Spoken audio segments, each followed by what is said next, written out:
नमस्कार, exam happy by Jharkhand channel में आपका स्वागत है। तो दोस्तों जुड़ चुका हूं मैं यहां पर आप सभी के लिए झारखंड शिक्षक पात्रता परीक्षा 2024 की तैयारी को लेकर के। तो आपको बताते चले झारखंड शिक्षक पात्रता परीक्षा 2024 बहुत ही जल्द आपका यहां पर होने जा रहा है। इतने कम समय में आपकी तैयारी करने में बहुत ही यहां पर दिक्कत हो सकती है। आपको बताते चले इसी के साथ बाज़ार में बहुत तरह के बाज़ारू किताब प्रैक्टिस बुक आ गए हैं और आप क्या करेंगे कि यहीं से बाज़ारू किताब या प्रैक्टिस वर्क बुक लेकर के आप तैयारी करेंगे और उस तैयारी के बाद आपका यहाँ पर रिजल्ट होने वाला है 0। ठीक है, तो आपको बता देते हैं कि यदि आप झारखंड शिक्षक पात्रता परीक्षा चाहे आप 1 to 5 या 6 to 8 किसी में भी परचम लहराना चाहते हैं तो अभी न्यू सिलेबस के अनुसार आपको यहाँ पर जो है जैक परीक्षा ले रही है और जैक जो भी परीक्षा लेती है आप अनुकरण कीजिएगा 2013 का या 2016 का। तो आपका सारा प्रश्न जो था वो जेसीईआरटी या जैक की किताब से आए हुए थे, लेकिन फिर भी लोगों ने बहुत तरह तरह के यहाँ पर परीक्षाओं का किताब पढ़ा जिसमें रिजल्ट बहुत ख़राब हुआ था। लेकिन जिन लोगों ने यहाँ पर जेसीईआरटी टेक्स्ट बुक का पढ़ा था वो यहाँ पर पूरा अपना परचम लहराए थे और वो पास कर गए थे। तो देखिए आपको बताते चले यदि आप परचम लहराना चाहते हैं तो आपको हम यहाँ पर अपने चैनल पर only for JCERT text book का पूरा कंप्लीट नोट्स यहाँ पर आपको हम करवाते हैं। उसके साथ ही साथ आपको यहाँ पर पूरा तैयारी उसका पीडीएफ, उसके साथ उसका रिकॉर्डेड क्लास, उसके बाद लाइव क्लास, उसके बाद ऑफलाइन सारी चीज़ें हम आपको यहाँ पर प्रोवाइड करते हैं। तो आप जेटेट की तैयारी करना चाहते होंगे और 1 से 5 या 6 से 8 में परचम लहराना चाहते होंगे तो आप अभी हमारे यहाँ से कोर्स लेकर के जुड़ सकते हैं। तैयारी शुरू कर दी गई है। यदि 1 से 5 शिक्षक की तैयारी करते हैं तो आपको सिर्फ 500 रुपये लगते हैं और 6 से 8 शिक्षक की भी तैयारी कर रहे हैं तो आपको सिर्फ 500 रुपये लगेंगे और दोनों ही शिक्षक की यदि आप तैयारी कर रहे हैं तो सिर्फ और सिर्फ 700 रुपये में आपका एडमिशन यहाँ पर किया जा रहा है। तो आप सभी अभी के अभी अवश्य जुड़ जाइएगा। परीक्षा में जितने भी दिन हो 10 दिन 15 दिन जो भी बचे हुए हैं आप यहाँ से नोट्स लेकर के पढ़ना नहीं भूलिएगा, क्योंकि नोट्स आपको जेसीईआरटी जैक का किताब का बना हुआ है और 101% यहाँ से आपको प्रश्न भिड़ने की गारंटी दिया जाता है। ठीक है, तो आप सभी अभी कभी अवश्य लेकर के जुड़ जाइएगा और तैयारी कर लीजिएगा जितना जल्द हो सके आप कर लें। और यदि केवल आप नोट्स लेकर पढ़ना चाहते हैं तो नोट्स भी यहाँ से ले सकते हैं। सारा कुछ आपको व्हाट्सएप के माध्यम से प्रोवाइड कर दिया जाएगा ऑनलाइन। तो आप अभी कभी अवश्य जुड़ जाइएगा। चलिए देखते हैं महत्वपूर्ण प्रश्न। देखिए यहाँ पर हिंदी का प्रैक्टिस सेट 11 लेकर के आ चुके हैं। ठीक है, इस प्रैक्टिस सेट में आपको जस्ट वैसे ही प्रश्नों का सेट बनाया गया है जो ऐसे कि आपके एग्जाम में पूछे जाएंगे जैक के एग्जाम के द्वारा। तो यदि आप सामान्य हिंदी की तैयारी कर रहे हैं तो उनके लिए भी है और क्षेत्रीय भाषा हिंदी की तैयारी कर रहे हैं उनके लिए भी ये वीडियो बहुत ही महत्वपूर्ण होगा। ठीक है, और आपको बता देते हैं जैक का परीक्षा बहुत जल्द लेगी, जैक परीक्षा का आयोजन बहुत जल्द करेगी। इसलिए जो भी शिक्षक हमारे साथ जुड़े हुए हैं और यहाँ पर रिन्यूअल प्रीमियम वार्षिक प्रीमियम जो लिया जा रहा था वो अगर 100 रुपये की राशि नहीं जमा किए हैं तो जमा कर देंगे, होली से पहले जमा कर देंगे। ठीक है, सभी शिक्षक होली से पहले अवश्य जमा कर देंगे जिससे कि आपके यहाँ पर पढ़ाई चलते रहे। परीक्षा बहुत ही जल्द होगी और सिलेबस में भी आपका संशोधन कर दिया गया है। हमने जो सिलेबस दिया है वही सिलेबस आपका कवर अप होगा। 1 to 5 शिक्षक के लिए 1 से 5 स्तर का प्रश्न होगा और अधिकतम कठिनाई स्तर 10वां का होगा। ठीक है, 6 to 8 शिक्षक के लिए 6 से 8 स्तर का प्रश्न होगा, लेकिन अधिकतम कठिनाई स्तर इंटर को यहाँ पर बना दिया गया है। ठीक है, तो आप सभी अभी के अभी अवश्य जुड़ जाइएगा जो भी यहाँ पर वीडियो देख रहे हैं। और जो शिक्षक नए होंगे वो देखिए आपको यहाँ पर स्पष्ट लिख दिया है राज्य सरकार द्वारा अनुमोदित पाठ्य पुस्तक के आधार पर प्रश्न पूछा जाएगा। तो राज्य सरकार द्वारा अनुमोदित पुस्तक मतलब जैक का किताब, जेसीईआरटी का किताब है, इससे आएगा और इससे आएगा तो आप 101% यहाँ पर रिजल्ट जो है आपको 120 पार करेगा, क्योंकि सब कुछ नोट्स आपको जैक के किताब का एक एक प्रश्न बनाया हुआ है नोट्स। ठीक है, तो आप सभी यहाँ से notes, PDF, video WhatsApp group से जुड़ करके सभी चीज़ों की तैयारी शुरू कर दीजिएगा ना। चलिए देखिए, निम्नलिखित गद्यांश को ध्यानपूर्वक पढ़कर प्रश्नों के उत्तर दें। गद्यांश दिया हुआ है उसको पढ़ना है और उस पर आधारित प्रश्नों को उत्तर देना है। वर्ष 1966 को किसी सुबह जब छेनी हथौड़ा लेकर दशरथ माझी अपने गांव के पास स्थित पहाड़ के पास पहुंचे तो बहुत कम लोगों को इस बात का पता था कि इस व्यक्ति ने अपने दिल में क्या ठान लिया है। मजदूरी और कभी इधर उधर काम करने वाले दशरथ माझी ने जब पहाड़ पर छेनी हथौड़ा चलाना शुरू किया तो आने जाने वाले राहगीरों के लिए ही नहीं वरन गांव के लोगों के लिए भी यह हंसी के पात्र बन गए थे।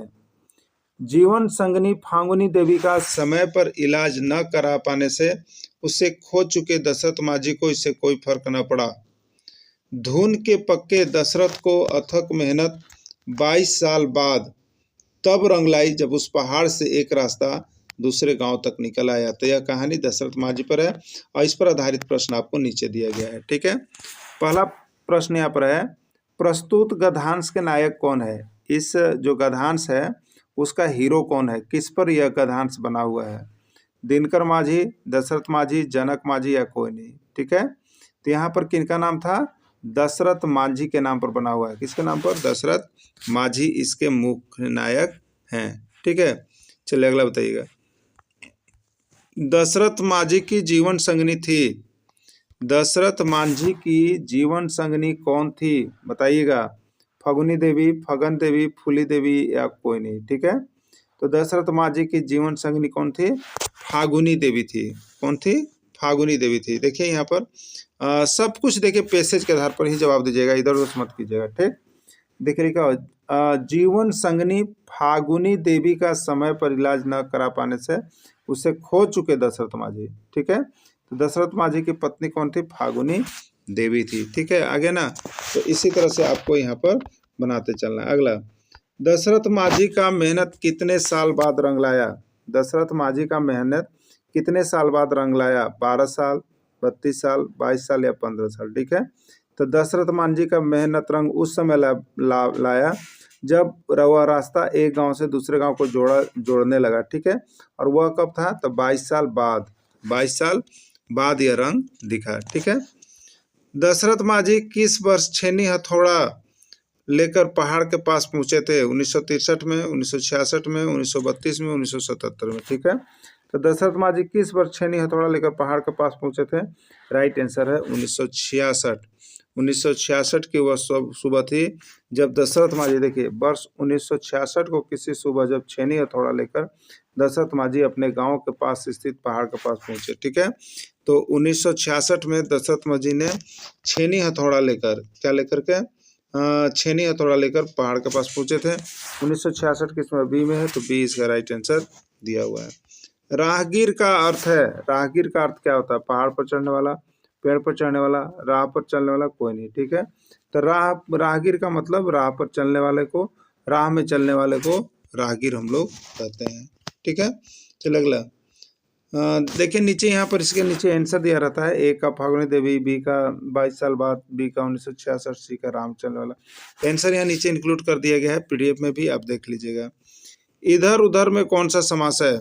इधर उधर में कौन सा समास है? अव्ययीभाव समास, बहुब्रीहि समास, तत्पुरुष में द्वंद्व समास। ठीक है, तो द्वंद्व समास क्या होता है? तो एक दूसरे का विपरीत होता है। अगर इधर है तो वो उधर होगा, इधर उधर, और बीच में योजक चिन्ह लगा हुआ रहता है, बीच में योजक चिन्ह लगा हुआ रहता है। ठीक है, तो ये जाता है आपका यहाँ पर द्वंद्व समास में, तो राइट आंसर इसका हो जाएगा द्वंद्व समास। ठीक है, चलिए अगला, छेनी हथौड़ा के बीच में कौन सा चिन्ह लगा हुआ है? आपको बताना है कि छेनी और हथौड़ा जो हम लिखे हैं, जैसे छेनी और इसके बीच में चिन्ह दिए, और हथौड़ा में कौन सा चिन्ह लगा है? पूर्ण विराम, अल्प विराम, योजक चिन्ह, कोई नहीं। ठीक है, तो इसको हम लोग कहते हैं योजक चिन्ह। क्या कहते हैं? योजक चिन्ह लगा हुआ है बीच में। दशरथ माझी ने पहाड़ पर क्या चलाना शुरू किया? दशरथ माझी ने पहाड़ पर क्या चलाना शुरू किया था? बताना है आपको। ठीक है, दशरथ माझी ने पहाड़ पर क्या चलाना शुरू किया? बंदूक, छेनी हथौड़ा, तलवार, कोई नहीं। तो दशरथ माझी ने पहाड़ पर छेनी हथौड़ा चलाना शुरू किया। दशरथ माझी कौन सा काम करते थे? दशरथ माझी कौन सा काम करते थे? मजदूरी, शिक्षक, प्रोफेसर या कोई नहीं। ठीक है, तो दशरथ माझी कौन सा काम करते थे? मजदूरी करते थे। कौन सा काम करते थे? मजदूरी करते थे। अगला है, दशरथ माझी अपनी पत्नी को कैसे खो चुके थे? पेड़ पर से गिर कर मर जाने के कारण, बस के दुर्घटनाग्रस्त, समय पर इलाज न करा पाने, कोई नहीं। ठीक है, तो अभी जो हम लोग पैसेज पढ़े तो उसमें लिखा हुआ था समय पर इलाज न करा पाने से दशरथ माझी को कोई गम नहीं था। ठीक है, उसकी पत्नी मर चुकी थी, तो समय पर इलाज न करा पाने से। अगला है, खोना का विलोम शब्द है आना, जाना, पाना, कोई नहीं। तो खोना का विलोम शब्द हो जाएगा पाना। ठीक है, गांव का तत्सम शब्द क्या है? गांव का तत्सम शब्द क्या है? गांव जो देखिए वो है तद्भव शब्द, तद्भव शब्द। और यहाँ पर गांव का संस्कृत क्या होता है? संस्कृत ग्राम होता है। क्या होता है?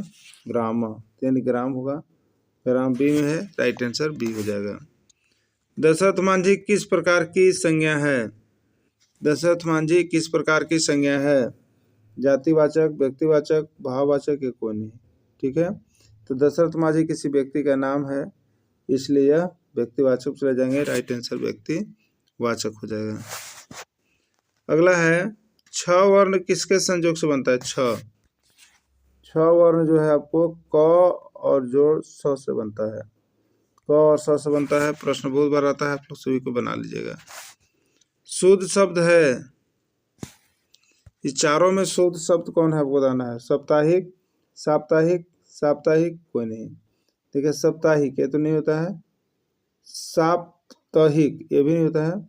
साप्ताहिक सी, इसका राइट आंसर सी हो जाएगा, साप्ताहिक याद रखिएगा। ठीक है, चावल किस प्रकार का शब्द है? रूढ़, यौगिक, योगरूढ़, यह कोई नहीं। ठीक है, तो चावल को जो हम करेंगे तो चा और जोड़ वल, इसका विशेष अर्थ नहीं निकल रहा है। ठीक है, और ये स्वतंत्र है, तो चावल जो है आपका रूढ़ में आ जाएगा। ठीक है, किस में आ जाएगा? रूढ़ शब्द में। पीताम्बर में दोपहर में कौन सा समास है? दोपहर। दोपहर मतलब होता है दो पहरों का समाहार, दो पहरों का समाहार। ठीक है, दो क्या चीज हो गया? द्विगुवाचक हो गया, इसलिए द्विगुवाचक में जाएगा। द्विगुवाचक समास किस में है? तो द्विगु समास सी में है, राइट आंसर इसका सी हो जाएगा। ठीक है, चलिए नेक्स्ट देखिएगा। आंख मारना मुहावरा का सही अर्थ है। हाथ मिलाना, आंख मिलाना, इशारा करना। आंख मारना का इशारा करना मुहावरा होता है। जंगल में लगने वाली आग को क्या कहते हैं? जंगल में लगने वाली आग को क्या कहते हैं? ठीक है, बड़वा नल, छोटा नल, दावा नल, या कोई नहीं। ठीक है, तो जंगल में दावा मिलता है, दावा, जंगल में दावा, इसलिए इसको कहते हैं जंगल में लगने वाली आग को दावा नल, याद रखेगा, दावा नल। उर्वर का विलोम शब्द है उत्कृष्ट, उत्मर्ण, उत्सर या उत्कृष्टि। तो उर्वर माने उपजाऊ और उत्सर माने अनुपजाऊ, तो उसका उर्वर का विलोम शब्द उत्सर हो जाएगा।